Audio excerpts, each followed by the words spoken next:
Let's say we've got two countries, country A and country B. And at the start of our little hypothetical thought experiment, they have a very stable exchange rate. Maybe it's 1-for-1. Every A, if you were to go into foreign currency markets, you could get a B for it. So there's kind of this stable supply and demand between these two currencies. Now let's say for whatever reason, folks in A start to believe that B, country B, is the hot place to invest. They want to buy country B's real estate. They want to invest in country B's stock market. And so if they want to buy stuff in B, they essentially have to hold more of B's currency. And so more and more people in A want to exchange their A's for country B's currency. So you have this huge supply of A's coming onto the foreign exchange markets, but you still have the same amount of B's that want to go the other way. Maybe, and these are maybe there to either invest in country A or maybe buy some of country A's exports or whatever it might be. But if we just let this happen on its own, where all of a sudden there's a much larger demand for converting A's into B than converting B's into A, you'll have a situation where the B's will just get more expensive. There's more demand for B's than they are for A's. They'll get more expensive in terms of A's. So if you look at it from country A's point of view, you're now having to pay more A's per B. And a completely equivalent statement from country B's perspective, you would now have to pay fewer B's per A.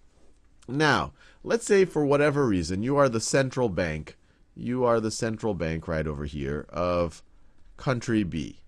And you don't like your currency becoming stronger. Maybe you just don't like the volatility in the exchange markets. You don't like the idea that the exchange rates go up and down so dramatically. Maybe you just don't want your exports to get expensive or that imports from another country to get cheap. For whatever reason, you do not like this movement happening. And so what you're going to do is, because you have the right to do it, you are the central bank of your country, you can print more of your currency right here, the currency B's. So you're going to print more of these. So you could print more of them, just like that. And then you can use that extra B that you just printed to buy more A's.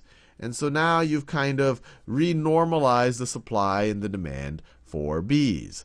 But what's going to be the end product of that? Well, you did successfully keep your currency from appreciating relative to the A's, which based on how this was all set up, that was your goal. But the other thing that you ended up with is, since you printed B's and you're able to buy A's in the open market, you now, on your balance sheet, or maybe in your vaults, you have a bunch of A's. And so when people talk about foreign currency reserves, let me write it down, foreign currency reserves, and pretty much every central bank has foreign currency reserves. This is what they're talking about. That central bank printed their own currency and went out into foreign exchange markets and bought other countries' currencies. And there's multiple reasons for them doing it. This might be one of them, or it might be to protect them in the case that this whole dynamic reverses in the other direction, especially if it reverses in a very dramatic way.